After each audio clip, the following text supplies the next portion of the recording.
can do it. Yeah, exactly. But I think that there's something else that goes beyond the event that we've all been riveted by in the last week.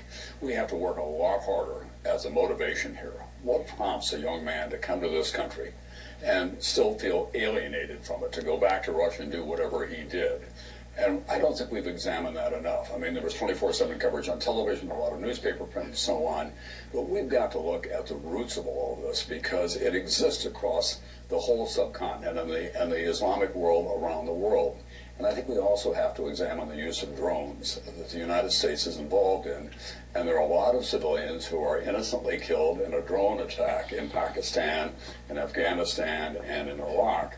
And I can tell you, having spent a lot of time over there, young people will come up to me on the streets and say, "We love America.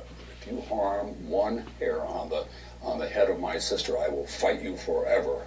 And there is this enormous rage against what they see in that part of the world as a presumptionist of the United States. That is the best point I've ever heard Tom Brokaw make. Now look, is it fair to say that this particular case with the Chechen boys, that this definitely has a connection to our drone policy? No, absolutely not. But on a bigger point of, do we incite Muslim hatred against the United States with our drone policy? I think that is indisputably true.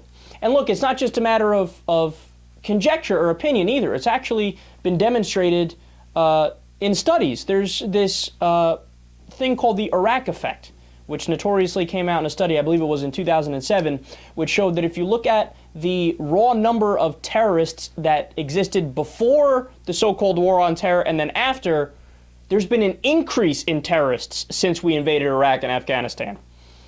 So the very definition of winning the war on terror, which is to eliminate the number of terrorists or minimize it, the exact opposite has been the effect.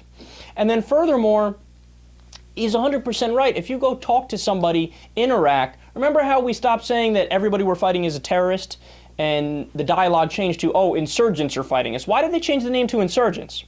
Because they said, look, anybody who fights us is evil and wrong by definition. So if we ended up killing somebody who was innocent in Iraq or Afghanistan, and then somebody in the family picked up a gun to fight us, that's why we had to call them insurgents, because they weren't actually terrorists. They weren't part of Al-Qaeda or the Taliban or anything like that. But they wanted to fight us because we killed their friends and their family. You inspire hatred. It is the American reckless use of drones that allows the Taliban to thrive in a lot of areas, because that allows the Taliban to go to the people in Pakistan and Afghanistan and say, look, we will protect you from the Americans who are killing your aunts and uncles, fathers, sons, daughters, mothers, etc. We will make sure that the big bad Americans don't hurt you anymore. So make sure you keep us in power.